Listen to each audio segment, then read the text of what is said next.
It's Sunday afternoon.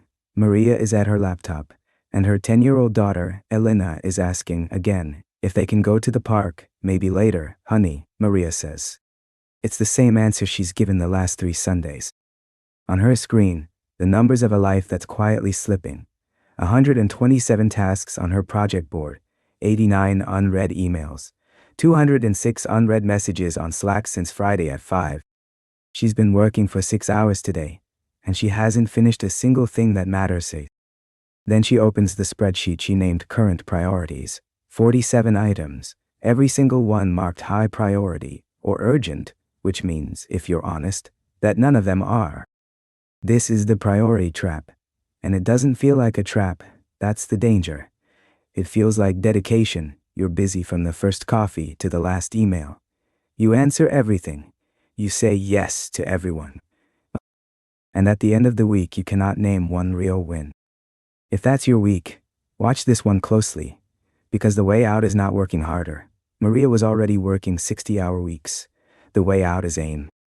Maria Rodriguez is the marketing director at a company called TechFlow. She manages a team of 8 across brand, content, demand generation, and events. 18 months ago, she was promoted from manager.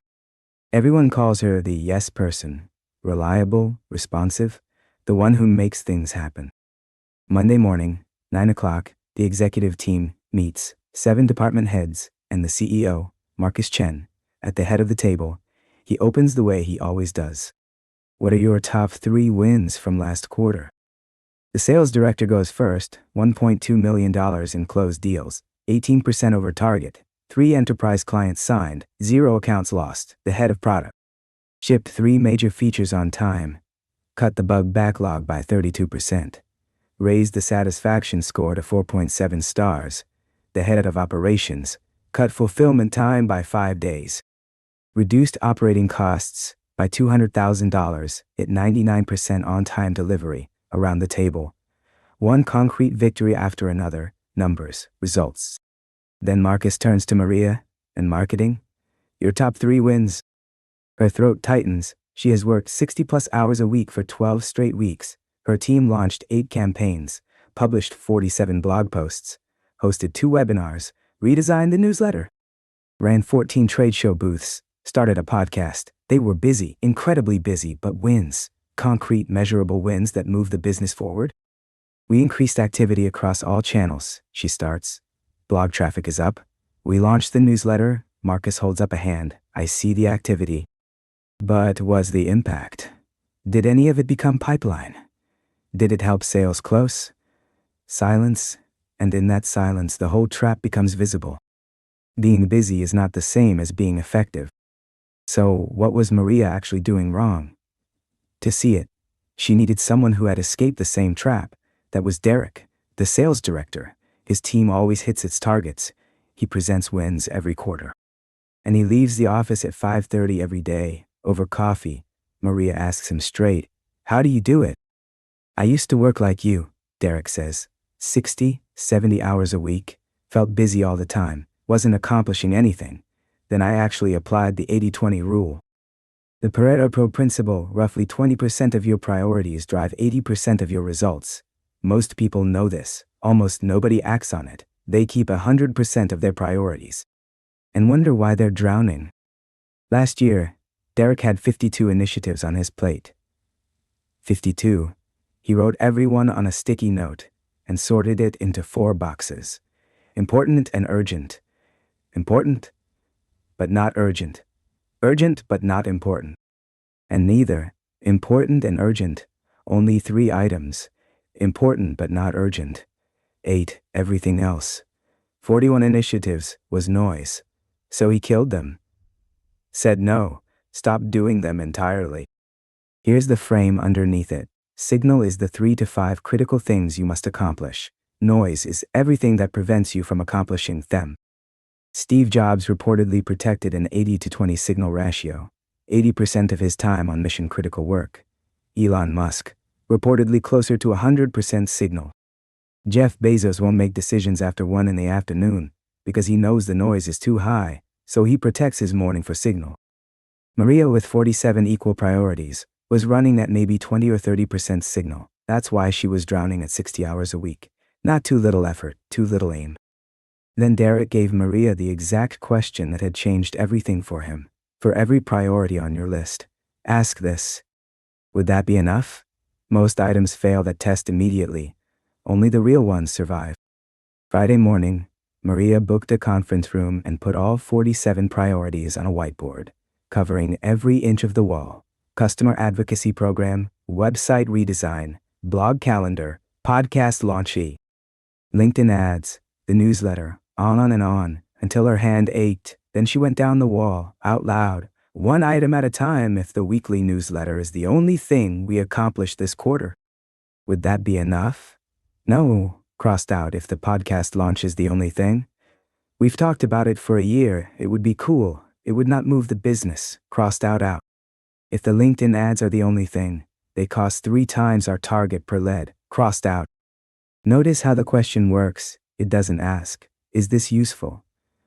Almost everything is a little useful. That's why the list grows to 47. It asks, is this enough, all by itself, to justify a quarter of your team's life? That's a far higher bar, and it's meant to be. When she reached the customer advocacy program, she paused. Advocates could generate case studies, testimonials, referrals done well. It could influence over $500,000 in pipeline. Would that alone be enough? Maybe. She left it standing. The newsletter, the podcast, the ad campaign, none of them cleared that bar. And deep down, she'd always known it. She asked it ruthlessly. 47 times, one by one, items fell. When she finished, 3 survived. 1. The customer advocacy program, which could drive over $500,000 in influenced revenue through referrals and case studies. 2.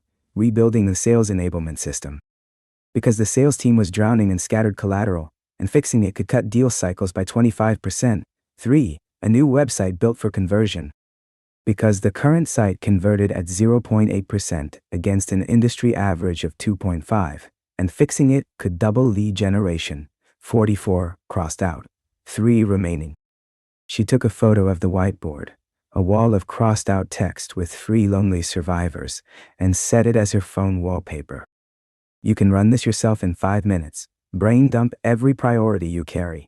Aim for at least 15. For each one, ask Maria's question.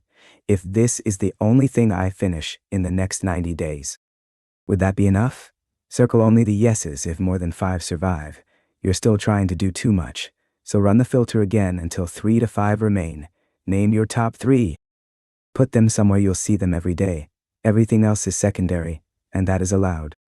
Now, the honest part. When Maria crossed off 44 things, she felt a jolt of anxiety. And you will too. Won't people be upset? Won't things fall apart?